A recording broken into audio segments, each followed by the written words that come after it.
नमस्कार मेरे प्यारे विद्यार्थियों। आपका अपना चैनल केस एजुकेशन पॉइंट पर आप लोग का फिर से स्वागत है।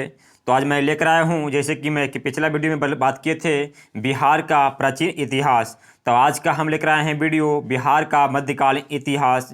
जो स्पेशलिस्ट हम लेकर आए हैं टारगेट बिहार पुलिस एवं बिहार अग्निशामक और 67वां बीपीएससी के लिए one liner step by step प्रश्न लेकर आए हैं। और हम आज का क्लास लेकर आए हैं क्लास नंबर 7, यानी कि इसके पहले आप लोग वीडियो नहीं देखे हैं क्लास 6 तक, तो आपसे रिक्वेस्ट करते हैं कि आप जाकर वीडियो देख सकते हैं। और मेरे प्ले लिस्ट में जाइए, वहाँ पर आपको मिल जाएगा बिहार स्पेशल जीके, वहाँ पर सारा का सारा बिहार से रिलेटेड जीके मिल जाएगा।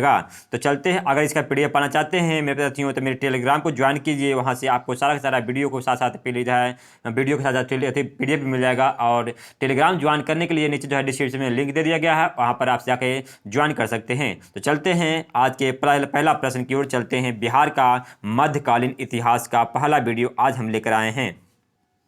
खास करके मैंने जो वीडियो लेकर आ रहा हूँ वो स्पेशली बिहार पुलिस जो एग्ज़ाम आने वाला है और बिहार दरोगा, बिहार अग्निशामक, ये बीपीएससी 67वां बीपीएससी के लिए स्पेशल वीडियो हम लेकर आ रहे हैं। तो बिहार का मध्यकालीन इतिहास के बारे में जानने के लिए मेरे वीडियो को लाइक, शेयर और सब्सक्राइब करें। हम आपको आगे बढ़ाते हैं, प्रश्न की ओर चलते हैं कि बिहार का मध्यकालीन इतिहास क्या था। तो चलेंगे, देख दिया गया है आपका पहला प्रश्न की ओर चलते दिया गया है कि पहला पॉइंट है कि मगध का सर्वप्रथम उल्लेख अथर्ववेद में मिलता है। अगर एग्जाम में पूछता है कि मगध का सर्वप्रथम उल्लेख कहाँ मिलता है तो अथर्ववेद में मिलता है, जिसमें अभिमान जो है चिंतोमणि के अनुसार मगध को किकट भी कहा जाता है। तो किसके अनुसार कहा जाता है तो अभिमान चिंतोमणि के अनुसार जो है मगध को क्या कहता है तो किकट कहा जाता है। फिर सेकेंड नंबर में कि मगध जो है बुद्धकालीन समय में एक राजतंत्र में एक था। यह दक्षिण बिहार में स्थित था, जो कालांतर में उत्तर भारत का सर्वाधिक शक्तिशाली महाजनपद के रूप में जाने जाते थे। आगे तीसरा नंबर दिया गया है कि मगध जनपद महाजनपद की सीमा उत्तर गंगा से दक्षिण मध्य पर्वत तक, पूर्व में चंपा से लेकर पश्चिम में सोन नदी तक फैला हुआ है। फिर से बात करेंगे कि मगध कहाँ से कहाँ तक फैला हुआ है तो उत्तर में गंगा से लेकर दक्षिण में विंध्य पर्वत तक और पूर्व में चंपा से लेकर पश्चिम में सोन नदी तक ये जो है मगध जो है राज बसा हुआ था। चलेंगे, 4 नंबर दिया गया है इसमें कि मगध का प्राचीन राजधानी राजगीर था। कहाँ था तो मगध का प्राचीन राजधानी राजगीर था, जो कि पटना राजधानी के 90 किलोमीटर के आसपास दूरी में पड़ता है, जो कि नालंदा जिला में पड़ता है। यह 5 पहाड़ियों से घिरा नगर था। क्या था तो 5 पहाड़ियों से घिरा नगर था। यह कालांतर में समय जो है मगध की राजधानी पाटलिपुत्र था। क्या था तो उस समय मगध की राजधानी कहाँ था तो उस समय मगध की राजधानी पाटलिपुत्र था, जो वर्तमान में पटना के नाम से जाने जाते हैं।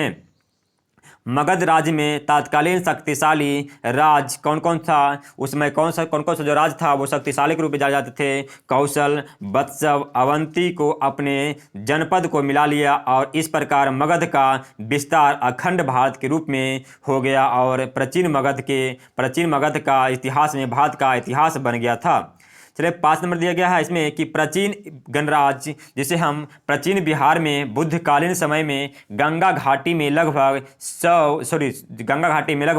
10 जो है गणराजों का उदय हुआ था। इस गणराज का है पहला नंबर में कपिल वस्तु का शाक्य, 2 नंबर में जो है सुमसुमार पर्वत के भाग, 3 नंबर में केशपुत्र के कमाल और 4 नंबर में रामसग जो है रामग्राम को लिए और 5 नंबर में कुशीनारा के मल और 6 नंबर में जो है पावा के मल और पिपलीवन के मरिये और 8 नंबर में दिया गया है कि आयकल्प के बुली और 9 नंबर में वैशाली के लिच्छवी और 10 नंबर में मिथिला का विदेह। ये सारा का सारा आपको मिलेगा प्राचीन गणराज के रूप में जाने जाते थे, उस समय बुद्धकालीन के जो है समय में जाने जाते थे। चलो आगे देखिए, 6 नंबर दिया गया है आपको। 6 नंबर देखेंगे कि विदेह, जिसे हम प्राचीन काल में जो है आर्यजन अपने गणराज का जो है नामकरण राजन्य वर्ग के किसी विशिष्ट व्यक्ति के रूप में किया जाता था और जिसमें विदेह कहा जाता है। किसी कहता था इसे जो है विदेह के रूप में जाना जाता था। यह जन का नाम था। कालांतर में विदेह ही विदेह को विदेह ही विदेह हो गया था और विदेह राजवंशों को शुरुआत इक्ष्वाकु के पुत्र निमि विदेह भी माने जाते थे। यह सूर्यवंशी थे। इसी वंश का दूसरा राजा मिथिजनक विदेह ने मिथिलांचल की स्थापना की और इस वंश के 24वें राजा कौन थे? तो इस वंश के 24वें राजा थे वो थे सिरध्वज जनक थे, जो कौशल के राजा दशरथ के समकालीन में बसे थे। चलिए 7 नंबर दिया गया है कि विदेह की राजधानी मिथिला थी। इस वंश के जो है करल जनक अंतिम राजा थे, यानी कि विदेह की राजधानी था मिथिला थी और इस वंश में विदेह के जो है वंश था उसमें अंतिम शासक कौन था? तो करल जनक था। 8 नंबर देखना है, दिया गया है आपको कि पटना और गया जिले का क्षेत्र प्राचीन काल में मगध के नाम से जाने जाते थे। तो प्राचीन काल में किस नाम से जाने जाते थे? पटना और गया मध्य प्राचीन काल में मगध के रूप में जाने जाते थे। और 9 नंबर देखना है कि मगध प्राचीन काल से ही राजनीतिक उत्थान पतन एवं सामाजिक धार्मिक जागृति का केंद्र बिंदु रहा था। मगध बुद्ध के समकालीन एक शक्तिशाली व संगठित राजतंत्र था और कालांतर में मगध का उत्तरोत्तर विकास होता गया और मगध का इतिहास भारतीय संस्कृति और सभ्यता के विकास के प्रमुख स्तंभ के रूप में संपूर्ण भारतवर्ष का इतिहास बन गया था।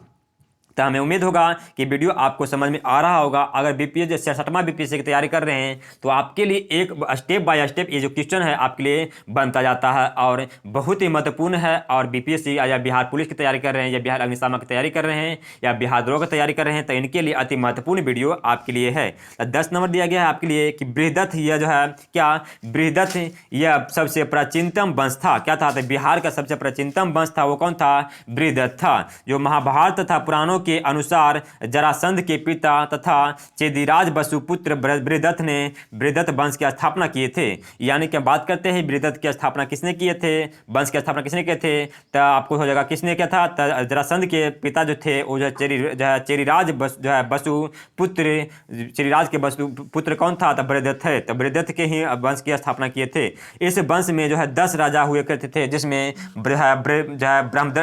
बृहदत्त पुत्र जरासंध एवं प्रतापी सम्राट था। यानी बृहदत्त का पुत्र कौन था? जरासंध का प्रतापी राज था। और जरासंध ने काशी, कौशल, चेदी, मालवा, विदेह, अंग, बंग, कलिंग और कश्मीर और गंधार राजाओं को पराजित किया और इस वंश को अंतिम राजा जो है रिपुंजय था कथा। तो इस वंश का अंतिम राजा कौन था? तो रिपुंजय था। उसके बाद जो रिपुंजय को उसने उसके दरबारी मंत्री पुलिक ने मारकर अपने पुत्र को राजा बना दिया था। चलिए आगे देखेंगे। 11 नंबर में दिया गया है कि वैशाली की लिच्छवी के बारे में जानना है कि क्या इसका महत्व है और महत्वपूर्ण इसकी विशेषता है। तो बिहार में स्थित प्राचीन गणराज्यों में बुद्धकालीन समय में सबसे बड़ा तथा शक्तिशाली राजा था कौन था? तो वैशाली का लिच्छवी था। इस गणराज्य की स्थापना सूर्यवंशीय राजा इक्ष्वाकु के पुत्र विशाल ने की थी, जो कालांतर में वैशाली के रूप में नाम से विख्यात हो गया था। यानी कि वैशाली की जो है विशाली का स्थापना किसने किए थे? तब सूर्यवंशी राजा इक्ष्वाकु के पुत्र विशाल ने किए थे, जो कालांतर में यानी कि फिर आने वाला उस समय जो है वैशाली के रूप में जाने जाते थे। फिर 12 नंबर देखते हैं कि हर्यक वंश के बारे में। क्या हर्यक वंश के बारे में जानना है? दिया गया है कि हर्यक वंश के बारे में कि बिंबिसार ने हर्यक वंश की स्थापना की थी 544 ईसा पूर्व में। अगर पूछता है कि हर्यक वंश की स्थापना किसने किए थे तो बिंबिसार ने किए थे। इसके साथ ही राजनीतिक शक्ति के रूप में बिहार का सर्वप्रथम उदय हुआ था और बिंबिसार को मगध साम्राज्य का वास्तविक संस्थापक जो आपको राजा माना जाता था वो बिंबिसार ने गिरिब्रज जिसे हमें राजगीर के रूप में अभी जाने जाते थे अपनी राजधानी बनाई थी। इसके वैवाहिक संबंधों कौशल वैशाली एवं पंजाब की नीति अपनाकर अपने साम्राज्य का विस्तार किया था। चल आगे देखेंगे। हम दिया गया है 13 नंबर में आपको चीज़ें रटने की नहीं है, चीज़ें समझने की है। आपको यहाँ पर हम समझाने के लिए लिख रहे हैं हम वीडियो, आपको रटना नहीं है, क्योंकि हम वैसा प्रश्न लिख रहे हैं, कहानी सा प्रश्न लिख रहे हैं जो आपको याद करने के बाद जो है याद हो जाएगा।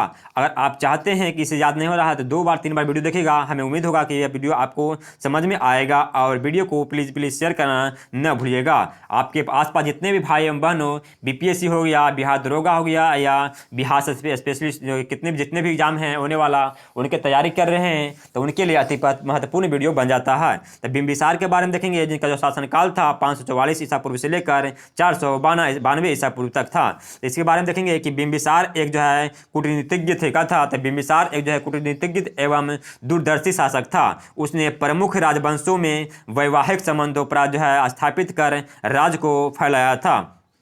और उसके बाद देखेंगे 14 नंबर दिया गया है कि महावज्ञ के अनुसार, क्या महावज्ञ के अनुसार बिंबिसार को, यानी कि महावज्ञ ने कहे थे कि बिंबिसार को 500 रानियां थी। उसने अवंती को शक्तिशाली राजा चंद्र प्रद्योग्य के साथ दोस्ताना प्रसंबंध बनाया था। उसने अंग राज्य को जीतकर अपने साम्राज्य में मिला लिया था और वहां अपने पुत्र अजातशत्रु को उपराजा नियुक्त किया गया था। आगे देखेंगे बिंबिसार के बारे में, आगे आ दिया गया है कि बिंबिसार महात्मा बुद्ध का पुत्र और संरक्षक था। क्या था? बिंबिसार जो है बिंबिसार जो था महात्मा बुद्ध का जो है मित्र था और उसका क्या था? संरक्षक थे। और विनय पटक के अनुसार बुद्ध से मिलने के बाद उसने बुद्ध धर्म को ग्रहण किया, लेकिन जैन और ब्राह्मण धर्म के प्रति उनकी सहिष्णुता था। और यानी कि उस समय जैन धर्म बौद्ध धर्म के साथ साथ उन्हें जो है जैन धर्म और ब्राह्मण धर्म के साथ भी उन्हें रुचि था। बिंबिसार ने करीब 52 वर्ष तक जो है शासन किया था। और बुद्ध और जैन ग्रंथों के अनुसार उसने पुत्र अजातशत्रु ने उसे बंदी कारागार में डाल दिया था, और जहां उनका 592 ईसा पूर्व में निधन हो गया था। और 16 में देखेंगे कि बिंबिसार ने अपने शिशुनाग बड़े पुत्र दर्शक को उत्तराधिकारी घोषित किया था। यानी कि बात करते हैं कि बिंबिसार का सबसे बड़ा बेटा का नाम क्या था? दर्शक था, जिसे उत्तराधिकारी घोषित कर दिया था। और 17 में देखते हैं दिया गया है कि भारतीय इतिहास में बिंबिसार प्रथम शासक था जिसने अस्थायी सेना रखी थी। और 18 में देखेंगे कि बिंबिसार जो है हत्या महात्मा बुद्ध के विरोधी देवव्रत के उकसाने के पर अजातशत्रु ने किया था। और पूछता है कि बिंबिसार का हत्या किसने किया था? तो महात्मा बुद्ध के जो विरोधी थे, देवव्रत थे, उसके उकसाने पर अजातशत्रु ने किया था। किसने किया था? अजातशत्रु ने किया था। फिर चलेंगे 19 नंबर में कि शिशुनाग वंश के बारे में देखेंगे कि शिशुनाग वंश के बारे में कि हमारे बिहार में शिशुनाग वंश कहाँ तक फैले हुए थे और कहाँ तक इनके बारे में जानना है। फिर चलिए दिया गया है शिशुनाग वंश के बारे में कि शिशुनाग वंश जो है 492 ईसा पूर्व गद्दी पर बैठा था। कब बैठा था? यानी कि बिंबिसार के मरने के बाद 492 ईसा पूर्व में गद्दी पर शिशुनाग वंश बैठे थे। उसके बाद महावंश के अनुसार वह लिच्छवी राजा की वैश्या पत्नी से उत्पन्न पुत्र था। और पुराणों के अनुसार जो है वह क्षत्रिय था। क्या था? तो पुराणों में कहा जाता है कि शिशुनाग वंश जो था वो जो है क्षत्रिय था। और इसके सर्वप्रथम मगध का प्रबल प्रतिद्वंदी राज्य अवंती को मिला दिया था। यानी अवंती को भी मगध में मिला दिया था। और मगध की सीमा अब पश्चिम मालवा तक फैला लिया और वत्स को मगध में अपना मिला दिया। उसके बाद वत्स और अवंती को मगध में विलय कर जो है पाटलिपुत्र को पश्चिमी देशों में से अपना व्यापारिक मार्ग के लिए रास्ता खोल दिया था। तो हमें उम्मीद होगा आपके वीडियो समझ में आ रहा होगा। तो आपसे हम रिक्वेस्ट करते हैं कि आपको वीडियो को इतना शेयर कीजिए कि वीडियो के एक भी स्टूडेंट जो है इस वीडियो से वंचित न रह पाएँ। और मेरे टेलीग्राम से ज्वाइन करते हैं। अगर मेरे पीडीएफ जो है मेरे व्हाट्सएप ग्रुप से जुड़ना चाहते हैं, जो आप डेली जो करेंट अफेयर के साथ साथ आपको पेपर भी प्रोवाइड किया जाता है, उसमें आप जुड़ना चाहते हैं तो मेरे डिस्क्रिप्शन में लिंक दिया गया है, पीडीएफ लिंक दिया गया है, व्हाट्सएप ग्रुप का लिंक दिया गया है, टेलीग्राम का लिंक दिया गया है, फेसबुक का लिंक दिया गया है। वहाँ से आप जुड़ सकते हैं, आपको सारा आपको प्रोवाइड मिल जाता है। तो चलते हैं, अगले वीडियो में मिलते हैं। तब तक जय हिंद, जय भारत।